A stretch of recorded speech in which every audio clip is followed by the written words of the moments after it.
Salut Alizé, comment tu vas? Coucou, ça va et toi? Bien, bienvenue sur le podcast. Eh ben merci à toi de m'avoir invité. C'est un plaisir de te recevoir. Pour ceux et celles qui ne te connaissent pas encore, est-ce que tu peux nous en dire deux mots sur toi, s'il te plaît? Eh bien écoute, c'est la première fois que je me présente et que je parle à l'oral surtout. Ben moi c'est Alizée Amrani, j'ai 4 ans, donc faut pas trop le dire.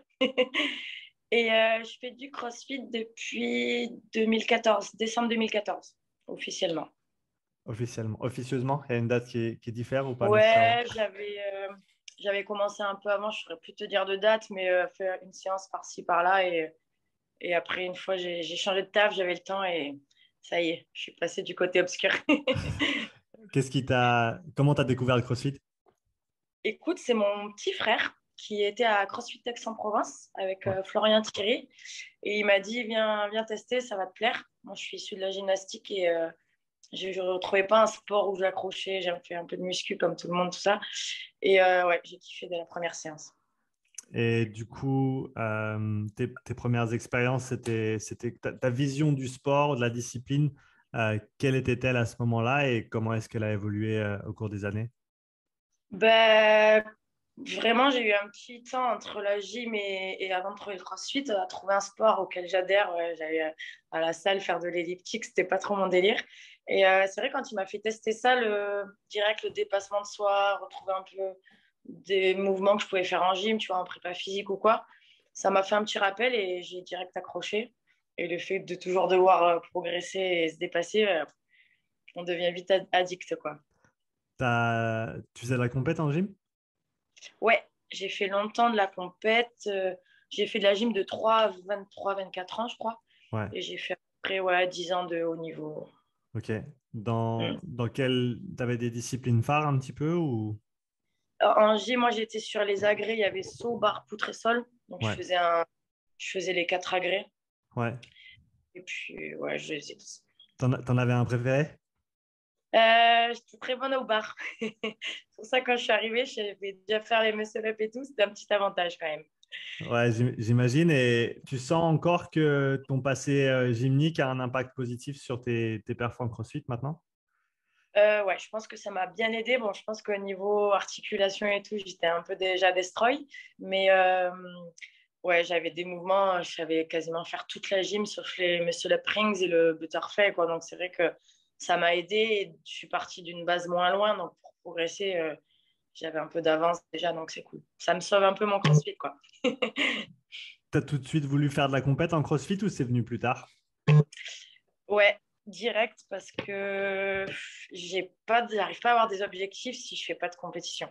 Du coup, c'est vrai que je crois que j'ai commencé en décembre. En fait, j'ai commencé quasiment par une compète. Je faisais pas trop de CrossFit. Je me souviendrai toute ma vie, il y a eu des wall balls, j'ai jamais touché la cible.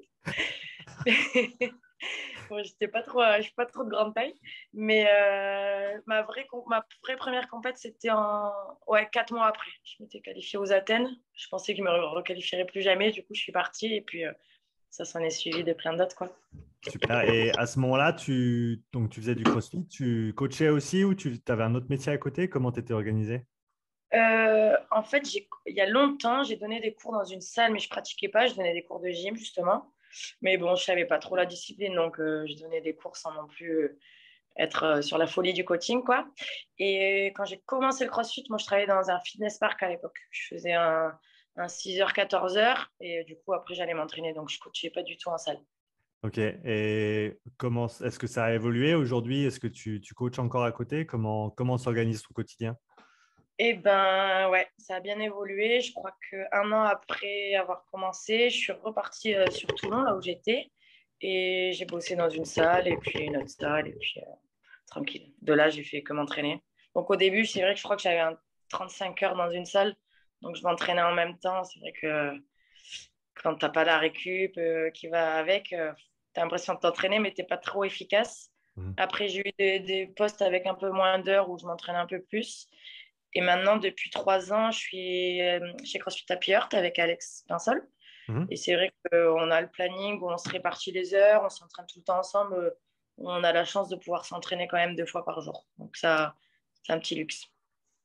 Comment est-ce que tes entraînements ont évolué depuis tes premiers temps dans le CrossFit jusqu'à aujourd'hui? la structure de ta semaine, l'intensité, les différentes compétences que tu devais développer et que maintenant tu as acquises et donc tu vas travailler sur d'autres choses. Parle-nous un peu de l'évolution de ton processus d'entraînement. Ouais, ben, j'ai commencé un peu comme tout le monde. Je pense que j'ai voulu aller vite, vouloir m'entraîner beaucoup, faire un peu tout à la fois, tout ça. Et après, il y a le manque de temps. Je suis un profil moi, où j'ai vraiment besoin de travailler ma force. Donc, je l'ai sûrement laissé un peu trop au début. Enfin, comme tout le monde, quand on arrive, on ne suit pas forcément de programmation. Moi, je suivais les watts de la boxe comme tout le monde. Il suffit qu'on tombe sur un jour où il n'y a pas forcément de squat. C'était un peu compliqué. Je crois que pendant peut-être 2 3 ans, je faisais du squat, mais viteuf, quoi. Puis après, c'est Willy qui me programmait à l'époque. Willy, je crois, 1 an ou 2 ans après que j'ai commencé le CrossFit, c'est lui qui me programmait. J'ai commencé un peu à en faire. Et puis après, on a suivi, quand je suis arrivée sur le Sud-Est, on a suivi une programmation perso. Donc là, il travaille bien sur mes weaknesses, quoi. Donc, elles ont évolué, mais c'est toujours pas la folie, quoi. Si J'ai tu, progressé sur ça, mais j'ai encore du temps. Après, voilà, j'ai plus de temps. Donc, c'est vrai que je peux plus prendre de temps à travailler mes faiblesses qu'avant, où malheureusement, tu dois travailler tout, quoi. Ouais, surtout maintenant, j'imagine qu'avec les années, tu as, acquis toutes ces compétences techniques aussi que, bien sûr, il faut continuer à peaufiner, il faut bien bouger, mais tu n'as plus à apprendre les mouvements. Maintenant, tu peux vraiment les travailler, quoi. Exactement. Bon, j'ai encore, franchement, l'haltéro, je sais que sur le snatch ou quoi, j'ai encore des défauts techniques. Bon, comme tout le monde, hein, on ne cesse jamais d'apprendre. Mais ouais, c'est sûr que j'ai moins ça déjà à travailler qu'avant. Plus maintenant, Est-ce- travailler la force, la force que la technique. Tu peux nous faire une semaine type un petit peu de tes entraînements? Tu as parlé de 2 séances par jour, donc comment est-ce que Ouais. chaque séance est organisée ou on va dire la trame générale de Traprog avec quels éléments tu places à quel moment dans ta semaine? Souvent, donc on s'entraîne tous les jours de 9 à 11 et de 15h30, 16h vers 17h30. Et souvent, on fait nous la force le matin. Donc, tu vois, le lundi, on peut faire squat, deadlift, les accessoires, tout ça. Le mardi ou l'inversement, le snatch. Mercredi, on est en récup active. Donc, soit on fait plus d'intervalles de gym, on court. On nage pas trop, mais l'été, il y a un peu plus la plage, quoi. Ouais. Et jeudi, vendredi, pareil, on alterne entre le clean et le front avec du sumo deadlift ou quoi. Et les après-midi, on est plutôt sur des WOD. Ça dépend ce qu'on a à faire, des WOD ou du long en zone 2, des trucs comme ça, quoi. On est plutôt cardio après, mais et force le matin. Comme ça, c'est fait. C'est quelque chose que c'est de part du coup ton profil ou votre profil que vous faites ça le matin quand vous êtes frais ou vous avez testé dans l'autre sens et ça marche simplement mieux pour vous comme ça? Ouais, on a un peu tout testé. Après, c'est vrai que quand on avait une prog perso, on choisissait pas, quoi. Donc, on ouvrait l'appli, il y avait ça. Et je pense qu'on a pris le rythme de rester sur ce fonctionnement, quoi, qui nous va finalement. Et puis, je me dis, il vaut mieux peut-être des fois la faire le matin, parce que quand on compète, on arrive à 7h30 faire un max, il vaut mieux être chaud. Tu as des entraînements préférés où tu sais que tu vas faire tel et tel type d'entraînement et tu es content d'y aller et d'autres où tu es peut-être un petit peu moins enthousiaste? Ouais, bah, disons, l'après-midi, quand il faut repartir, c'est des fois compliqué, quoi. Il suffit qu'on ait fait une petite sieste où on met un peu trop de temps à émerger. Mais ouais, quand je vois qu'il y a de la gym, je suis un peu plus contente parce que je vais moins galérer. Mais mine de rien, j'adore l'haltéro. Et en vrai, j'aime tout, mais il faut que je sois de bonne humeur. T'as des conseils pour justement te remettre dedans sur la deuxième séance de la journée, si le matin c'était dur, si tu es un petit peu fatigué, tu as des stratégies que tu mets en place ou des choses que tu fais pour te permettre justement de te mettre dans les meilleures conditions pour cet entraînement de l'après-midi? Ben, j'essaie de me dire que de toute façon, si je le fais pas là, ben, à côté, ça s'entraîne, donc je vais pas progresser. Et j'ai la chance de pouvoir m'entraîner tout le temps avec Pimpin, enfin avec Alex. Du coup, c'est vrai que quand un peu la motive, on essaie de s'accrocher pour l'autre. Des fois, c'est dur, mais bon, comme on n'est pas solo, on a un point d'accroche, quoi. Pour se dire, on lâche pas, on n'est pas tout seul. Parle-nous un petit peu de justement ce fait de vous entraîner à deux. Qu'est-ce que ça t'apporte, toi, de t'entraîner avec quelqu'un de compétitif aussi et pour quelle différence ça fait pour toi? Ben, honnêtement, s'il n'était pas là, je crois que j'aurais arrêté depuis longtemps. Franchement, quand j'ai fait les régionales 118, j'avais l'impression d'avoir atteint le seuil où je sais que j'irai jamais au game ou quoi que ce soit, hein, du moins en élite, parce que j'ai un profil assez particulier, quoi. J'ai vraiment pas de force, c'était de la prog. J'avais l'impression d'avoir atteint mon objectif et que j'y arrivais plus. Et quand je suis arrivée ici, du coup, c'est vrai de m'entraîner avec quelqu'un, bah, c'est bien, ça redonne un motif toute seule. Je crois que j'irai plus à la salle toute seule. Peut-être faire de la muscu, mais me mettre dans le rouge sur un WOD, je pourrais plus, quoi. Du coup, ouais, moi, je trouve que c'est important d'avoir quelqu'un sur qui compter et à qui on peut s'accrocher surtout, quoi. Et pour ceux qui n'ont peut-être pas la chance d'avoir quelqu'un de compétitif proche d'eux, qu'est-ce qu'ils pourraient mettre en place pour justement retrouver cet esprit un petit peu, pas nécessairement toujours de compétition, mais vraiment voilà, trouver des partenaires d'entraînement ou en tout cas cette émulsion qui peut venir de s'entraîner à plusieurs plutôt que tout seul. Ouais, ben, c'est vrai que genre, quand j'étais toute seule à la fin de mes années sur Toulon, là, j'avais deux stratégies. Donc, ça, si j'étais toute seule, je mettais des émomes un peu comme ça, le bip me force à repartir. Soit ben, je trouvais des potes à moi qui n'ont pas du tout le même profil, mais par exemple, un qui est fort en cardio, il suffit qu'il mette une charge très légère, il va essayer de me tirer. Enfin, j'essaie de m'accompagner de personnes qui étaient bénéfiques pour moi. Bon, c'était mes copains de base, mais du coup, c'est vrai que ça aide. Et puis, bon, après, il faut garder quand même du fun, quoi. C'est vrai que on est tout seul, ceux qui arrivent à se lancer. Le plus dur, c'est de se lancer, quoi. Une fois qu'on est lancé, c'est parti. Alizé, tu peux juste bouger un petit peu ton téléphone, t'as touché la table avant et le son est pas Ah, aussi. est-ce que c'est mieux là? Ouais, c'est mieux là, c'est parfait. J'avais levé pour que le micro il soit. Ouais, ça fait une différence, on l'entend. Ah, Super. parfait. Non, c'est parfait comme ça. T'as regardé les games cette année, j'imagine?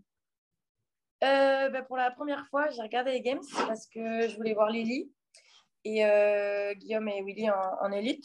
Et apparemment, cette année, au niveau de la programmation, tout ça, c'était plus fun. Donc, je me suis régalée à regarder. Mais sinon, sincèrement, j'avais peut-être regardé un event par-ci, par-là sur les autres années. Mais là, j'ai bien kiffé. C'est pas quelque chose qui t'intéresse ou tu regardes d'autres compétitions ou d'autres catégories en général? Ben, en vrai, quand je connais pas les gens qui passent, je m'ennuie, quoi, tu vois. Je vais pas regarder, je me dis, je regarde des gens à l'entraînement, c'est pareil, quoi. Je suis un peu particulière, mais ouais, si j'ai pas quelqu'un, j'idolâtre pas d'athlète ou quoi. Donc, regarder pour regarder, ça m'intéresse pas trop. Du coup, comme tu as dit, tu préfères, s'il y a quelqu'un que tu connais, tu vas faire l'effort de Ouais, regarder. enfin, je veux le suivre parce que ça m'intéresse de savoir leur perf et tout, mais si c'est un, pour regarder, bon, Matt Fraser ou quoi à l'époque, en vrai, je m'en fous. Du coup, bah, toi qui fais pas mal de compétitions, qu'est-ce que tu as pensé de la prog cette année? Tu peux pas nécessairement la comparer aux autres années, mais qu'est-ce que tu as pensé de manière générale cette année? Ben, j'ai trouvé ça cool, c'était assez complet. J'ai trouvé ça fun qui réintègre des nouveaux mouvements comme les pyramides, quoi. Enfin, ce qu'on a vu en gymnastique, les dips au parallèle. C'est un peu, bon, c'est vrai qu'on est censé être prêt à tout, mais j'ai trouvé ça fun. Ce système d'élimination, tout ça, quand on n'y est pas, c'est cool. Après, surtout, de peu, ça doit être frustrant. Mais ouais, non, j'ai bien aimé. Bon, toujours assez complet, hein, le run avec l'Usafel et tout. Je pense que c'est mieux à regarder qu'à vivre, mais ça doit être une sacrée expérience quand même. Il y a des WOD qui sont ressortis pour toi, où tu t'es dit, ah, j'aurais bien aimé le faire celui-là ou j'aurais bien aimé le tester. Ouais, tout ce qui est gym, j'ai bien aimé. Même le clean dips, je trouvais ça fun. Moi, je sais qu'en gym, on faisait beaucoup de muscu sur les hommes avec des barres parallèles et tout. On faisait déjà beaucoup de prépa physique là-dessus et c'est important et c'est super qu'il intègre sur le CrossFit, quoi. Et ouais, même tout ce qui est vélo. Le vélo, même si je suis pas très bonne au vélo, j'aurais bien aimé tester le vélo test to bar pour le fun. Je Ouais. pense que la première m'aurait plu, après peut-être un peu moins. Est-ce qu'il y a des mouvements que tu as vus où tu te dis, ah ben là, avec l'influence des games sur les compétitions en général, c'est possible qu'on retrouve ces nouveaux mouvements dans les compétitions peut-être tu vois, à venir ou de l'année prochaine et il faut peut-être que j'y travaille un petit peu. Bah ouais, bah, je pense que comme tout le monde, la semaine après les games, on a tous essayé l'HSPU facing. Je faisais déjà faire en keeping, moi, à mes athlètes ou sur la prog en keeping face sur le mur. Mais Mhm. en strict, ça change la donne. Mais tu vois, ça aussi, on le faisait en prépa physique, en gym. Je me souviens de mon entraîneur qui nous tenait sur les poutres à descendre et remonter. Bon, il nous aidait beaucoup quand même. Mais ouais, non, le truc, c'est bien. Bah, tu vois, là, on sort des Marseille, on a eu du free HSPU. Je crois que c'est la première fois que j'en fais en compète, c'est cool, quoi. Mhm. Après, en force, c'est sûr que c'est un peu plus compliqué de sortir des nouveaux mouvements, tout ça, mais au moins, ça permet aux gens de travailler leurs skills sur toutes les façons possibles. Ouais, t'as aimé le sandbag, Au Marseille ou aux Games? les deux? Euh, Franchement, 75 kilos, j'ai subi. C'est dur? J'ai, au sac, j'ai fait, je crois que j'en ai un 65 à la salle ou 67. Je me suis entraînée dessus, tu vois, mais l'USAFL, le fait que le poids soit réparti différemment, j'ai subi ma race, comme on dirait, quoi. Et, bah, c'est que, après, bon, j'y bosse, mais je pense que mon profil ne m'avantage pas forcément, mais je me rattrape ailleurs ou je fais ce que je peux. Donc là, comme tu as dit, tu as fait les Marseilles.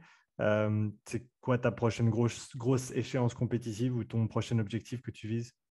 Euh, on a des petites compètes par-ci par-là là, pour le fun, ça fait du bien au mental. Et ouais, grosse échéance, je te dirais les Wodapalooza. Là, on est en train de finir l'équipe si on trouve une dernière fille.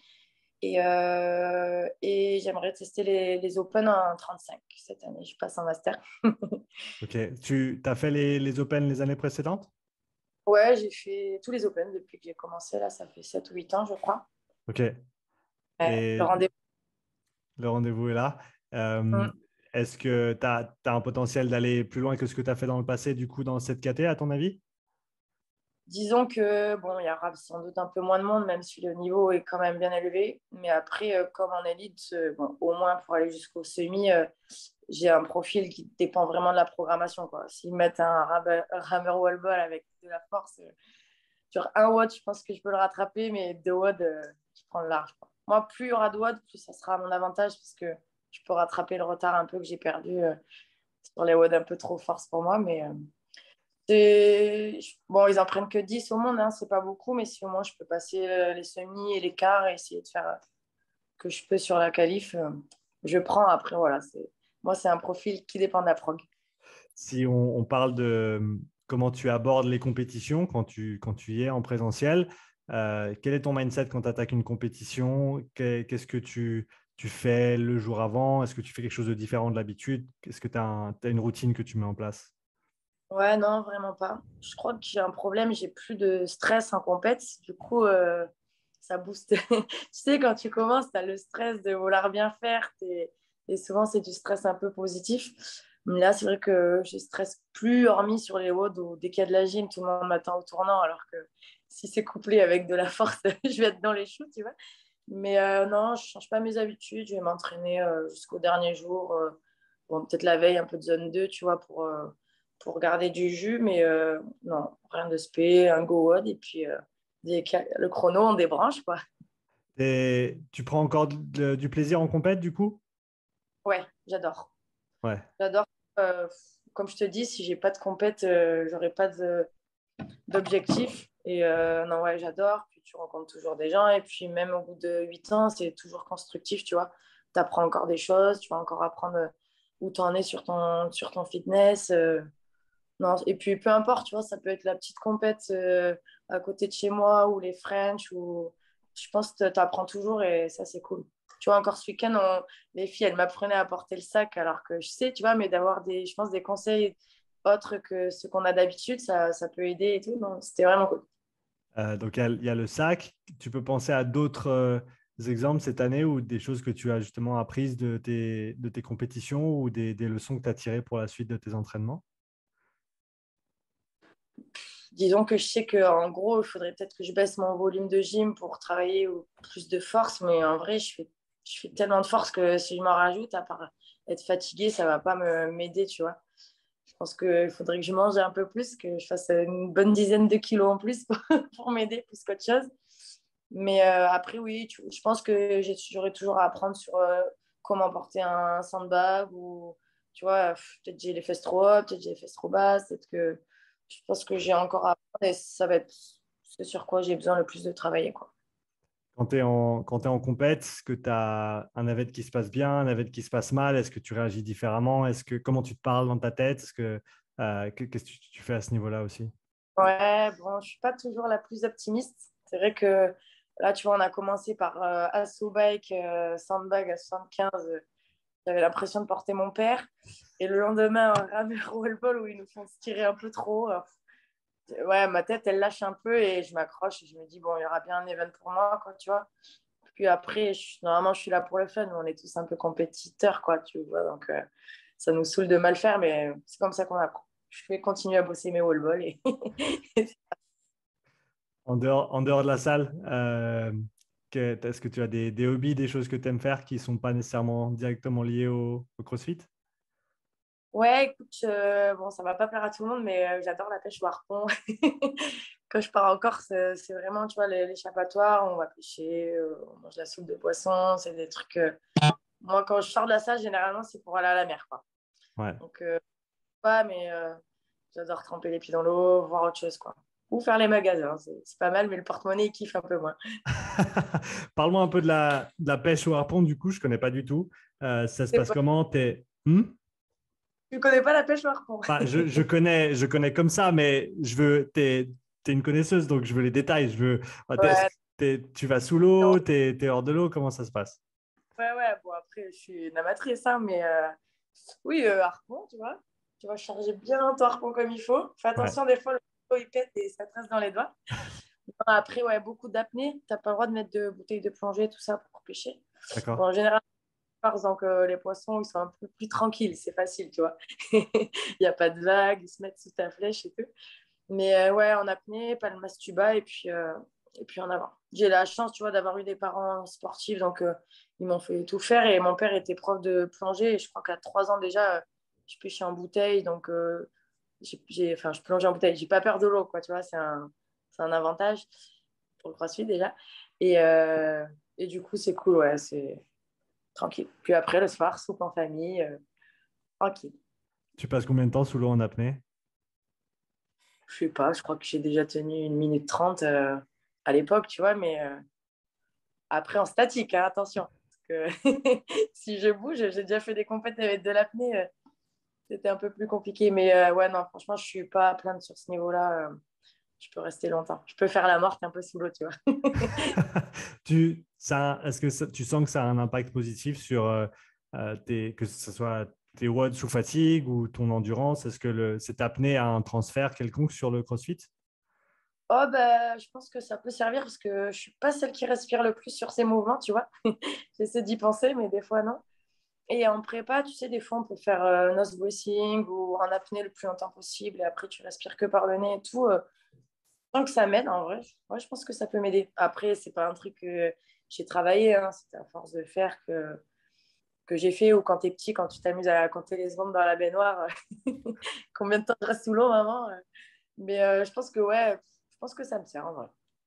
Tu as d'autres choses que tu aimes bien faire quand tu as du temps off, à part tu as parlé du shopping et la pêche au harpon? L'hiver, j'aime beaucoup aller skier. Mais Ouais. bon, après, pareil, c'est pas. Nous, on n'est vraiment pas à côté des stations non plus. Donc, c'est pas le sport le plus régulier. Mais en tout cas, j'adore. Pareil, je passais quand j'étais petite.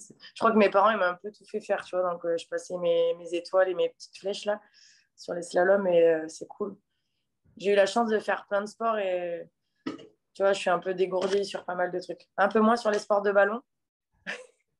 On va pas me faire faire un football, quoi, tiens. Un volley, encore moins, t'es sûr que je me pète un doigt. Du coup, en parallèle de la gym, quand tu étais plus jeune, tu as fait d'autres sports aussi ou c'était plus des sports loisirs avec tes parents le week-end, etc. Pour loisir, je crois que j'ai fait une année où mes parents ils m'ont inscrit un truc, ça s'appelait multisport. Là. Toute l'année, on changeait de sport, Mhm. mais de 3 ans. Je crois que déjà, je m'entraînais déjà peut-être entre 12 et 15 heures quand j'étais au primaire, tu vois, en gym. Donc, ça prend du temps. Puis j'étais en sport, à moitié en sport-études les années d'après. Donc, on laisse pas trop de temps pour autre chose, quoi. Tu as des souvenirs sportifs qui te restent de quand tu étais jeune? Ouais, ouais, ouais, il m'en reste. J'ai toujours quand même fait un sport individuel. Tu vois, la gym, ça reste individuel, mais tu as quand même des compétences en équipe. Donc ça, on s'en souviendra toujours toute notre vie. Tu vois, tu rencontres des gens, tu partages beaucoup de moments. Puis après, j'ai transféré ça dans le CrossFit. Quand on faisait équipe avec Célia, Steph et tout, c'était cool. Mais ouais, ouais, je pense qu'il y aura toujours des bons moments sur chaque sport que j'oublierai jamais, quoi. Tu retrouves ça un petit peu, du coup, comme tu l'as mentionné, dans le CrossFit quand tu fais des compètes en équipe? Est-ce que c'est quelque chose qui t'attire? Tu aimes bien faire un petit peu des deux, un div équipe? Ouais. Plus un diff qu'équipe parce que j'ai peur de plomber l'équipe, tu vois. J'ai pas de force et je sais que s'il va arriver l'event force, je vais ralentir tout le monde. Mais après, il y a quand même des super moments, tu vois. Quand on partait, je pense qu'on a beaucoup voyagé avec Célia, Steph et Pimpin. On a dû faire le Brésil, l'Angleterre, on devait partir en Allemagne. Je crois qu'on a fait les Lowlands. Ouais, à chaque fois, tu partages des moments de ouf, quoi. Tandis que quand tu pars tout seul, c'est moins fun, mais c'est différent. C'est vraiment une approche différente et je garderai des bons souvenirs dans les deux, mais je reste un peu plus dans l'indiv quand même. Donc, tu as parlé des quelques compètes que tu as et que vous avez bientôt. Quels sont tes projets pour l'avenir autrement? En dehors de la compète, Dedans ou en dehors? ouais, bon, comme je te disais, essayer de faire du mieux possible dans cette nouvelle KT cette Mhm. année. Mhm. Et avec Pimpin, on a développé une prog depuis le mois de mars ou avril. Et voilà, essayer d'être encore plus là-dedans, la développer au fur et à mesure. Bon, c'est un processus un peu long, quoi. Mhm. On va pas... Mais bon, partager. Et moi, je donne beaucoup de stages, perfectionnement sur la gymnastique. Pareil, j'adore. Tu vois, ça reste un peu mon domaine, donc chacun aura sa version des choses. Mais si je peux apprendre ce que je sais à d'autres, c'est avec plaisir que je le fais, quoi. Votre Donc prog, voilà. c'est votre prog, c'est Sound of Silence, c'est ça? Ouais, exactement. Parle-nous un petit Exactement. peu de la prog, du coup, c'est plutôt pour les compétiteurs? Est-ce qu'il y a plusieurs niveaux? Comment ça s'organise? Ouais, on a tout fait. En fait, si tu veux, on était, comme je te dis, sur une prog perso depuis quelques années. Il y avait beaucoup, beaucoup de volume et on s'entraînait. Donc, nous, on avait notre base commune et après, chacun son spécifique parce qu'on est quand même aux deux opposés. Et je crois qu'on a fait trop de volume, trop, trop, trop à vivre pour ça. On a voulu partager. Donc, tu vois, d'avoir créé ça, déjà, les adhérents de notre salle qui font un peu de compète s'entraînent avec nous. Donc, ça met un peu de motive. Et partager avec d'autres, ça nous faisait plaisir aussi. Tu vois, pareil, si on peut aider avec notre savoir, c'est avec plaisir. Du coup, on a créé la prog un peu pro, donc ceux qui ont un peu plus de temps, qui veulent faire peut-être un peu plus de compètes. On a créé une prog un peu classique avec un peu moins de volume, assez complète aussi, mais pour les gens qui ont moins de temps. Et pour les gens qui veulent suivre une programmation en dehors des votes de leur box, tout ça, on a fait une version 1 heure. Parce que bon, pas tout le monde a malheureusement le temps de faire ce qu'il veut, où on essaie qu'elle soit quand même axée sur tous les domaines. Et on a rajouté un truc core and skills pour ce qui est technique, gym et renfo du gainage parce que il y en a beaucoup qui laissent ça au hasard, mais pas trop de hasard. Quand tu dis laisse ça au hasard, qu'est-ce que les gens pourraient faire pour faire mieux à ce niveau-là? Déjà travailler, quoi, parce que je pense que les gens, ils savent pas que le corps, c'est un peu la base quand même de tout. Donc, soulever des barres, c'est beau, mais si t'es pas assez gainé ou si t'as pas le corps assez renforcé, déjà, tu peux te blesser et puis forcément, tu seras moins efficace, quoi. Du coup, voilà. Malheureusement, il faut tout travailler, ça prend du temps, mais on a fait pour tous les goûts. On n'a pas vraiment le choix. Euh, Ouais. le nom, il vient d'où? Sound of Silence. C'est dur de trouver un nom. Et c'est vrai que je me suis dit, ça fait un peu travail dans l'ombre, tu vois. Le bruit du silence, tu arriveras dans le silence, mais ça fera du bruit. Mhm. Je suis partie, puis là-dessus, et puis c'est resté. On n'arrivait pas à trouver autre chose, et ce nom nous revenait toujours, donc c'est parti. Ça fait un peu musique, mais C'est quelque chose c'est comment dire ça, une idée dans laquelle tu te retrouves, toi, de travailler dans l'ombre et ensuite d'essayer ouais, d'exprimer ce que tu as travaillé en compétition.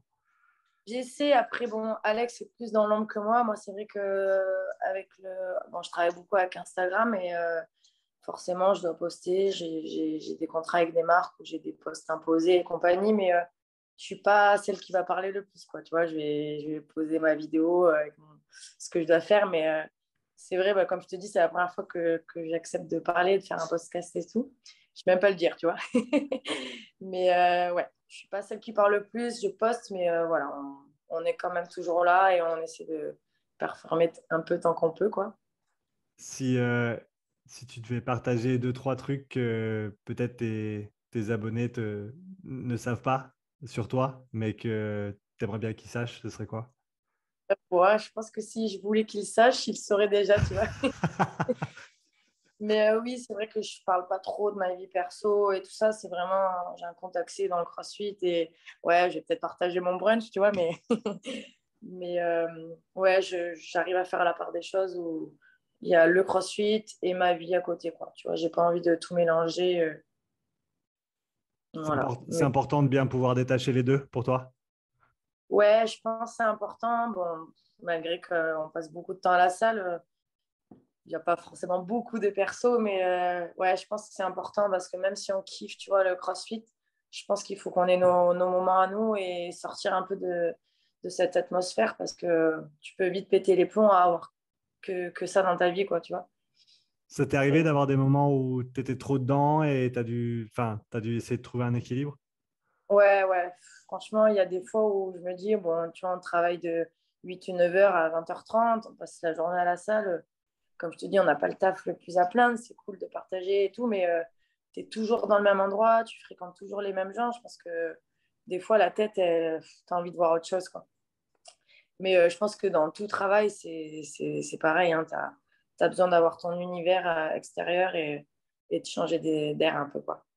Si tu avais un conseil, et ça je te le demande personnellement parce que je suis dans ce cas-là, si tu avais un conseil pour aider à se détacher un petit peu justement du travail pour arriver à switcher, c'est quelque chose sur lequel je travaille depuis des années. Je ne suis pas encore très très bon, mais j'essaye. Donc si tu as si t'as des tips, je prends. Ouais, ouais, bah, j'essaye aussi beaucoup, mais pareil, j'essaie de faire, tu vois, même on n'a pas beaucoup de temps, mais le samedi, dimanche, des fois, je me dis, j'ai envie de rien faire et je vais rester enfermée chez moi. Et de l'autre côté, des fois, j'ai envie de vriller, il faut que je parte prendre l'air, aller à la plage ou quoi, comme je te disais, il faut. Parce que sinon, je vais faire quoi? Je vais rester chez moi et le dimanche soir, je vais aller faire le ménage de la salle. On est encore dans la salle, tu vois. Même si c'est notre passion, des fois, il faut arriver à déconnecter, aller voir un match de rugby. Tu vois, c'est un truc qui te fasse switcher d'air au moins 2 3 heures, quoi. Je suis sûre que tu peux le faire. Je deviens de mieux en mieux. Tu regardes le rugby, du coup, tu suis un petit peu? Ou tu vas juste regarder de Ouais, temps en temps? de temps en temps, j'adore. Tu vois, je suivais beaucoup quand j'étais à Toulon, RCT, tout ça. Pourtant, je suis arrivée dans une région où le rugby est quand même présent, mais ouais, je suis beaucoup moins qu'avant. Mais j'adore aller voir un match ou quoi, tu vois, j'aime bien l'ambiance. J'ai jamais vu de match de foot, par contre, mais le rugby, j'adore. Ah, je me rappelle, on était descendu faire un stage avec les coachs de là où je jouais à l'époque, ici à Nyon. Et ben, Rémi était de Toulon et du coup, on était descendu voir un match du RCT. L'ambiance était assez incroyable, quoi. Avec le pilou-pilou, j'espère. Avec le pilou-pilou, c'est clair. Je m'en rappellerai toujours de celui-là. Ouais, non, c'est cool.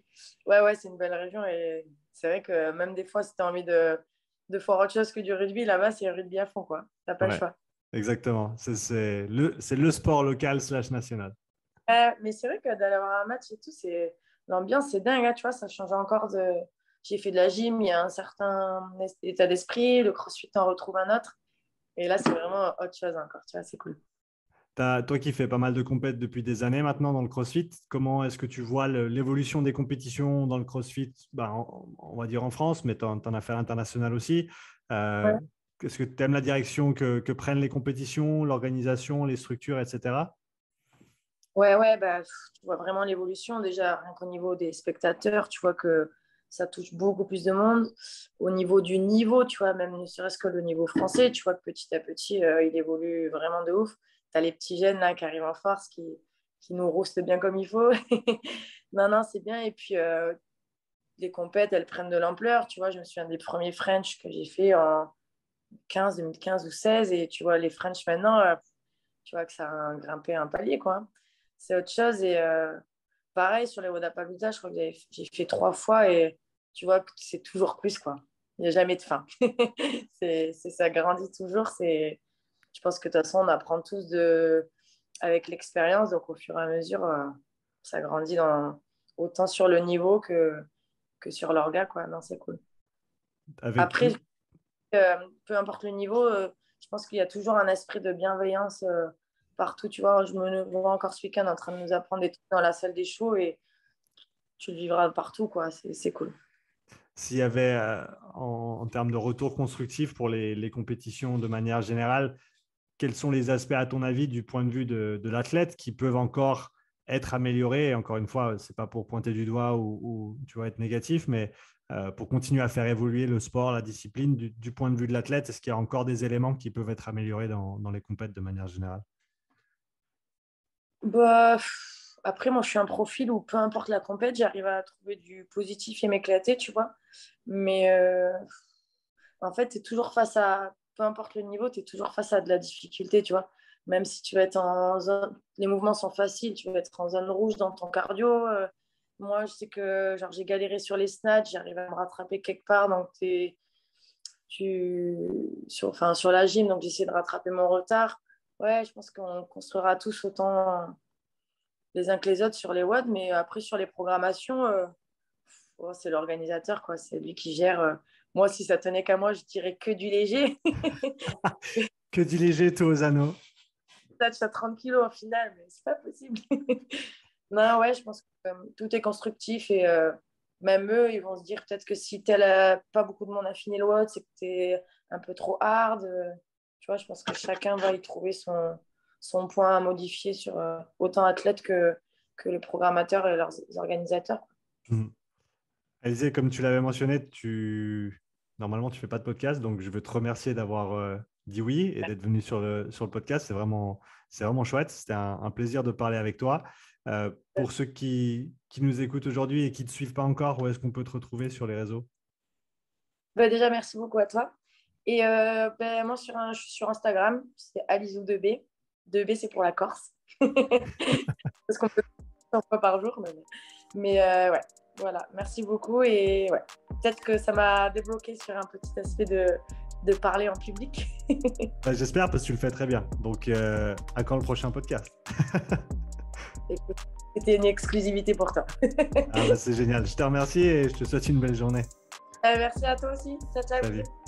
Merci d'avoir écouté cet épisode. Si tu souhaites soutenir le podcast, prends quelques instants pour laisser un témoignage écrit et 5 étoiles sur l'application Apple Podcast. Si tu veux revoir cet épisode, tu retrouveras l'enregistrement vidéo complet sur ma chaîne YouTube. Tu y trouveras également des centaines d'heures de contenu gratuit, tous mes podcasts, mes pensées du jour, mes présentations structurées et bien plus. Donc n'attends pas, abonne-toi et je te dis à tout bientôt pour le prochain épisode. Allez, ciao!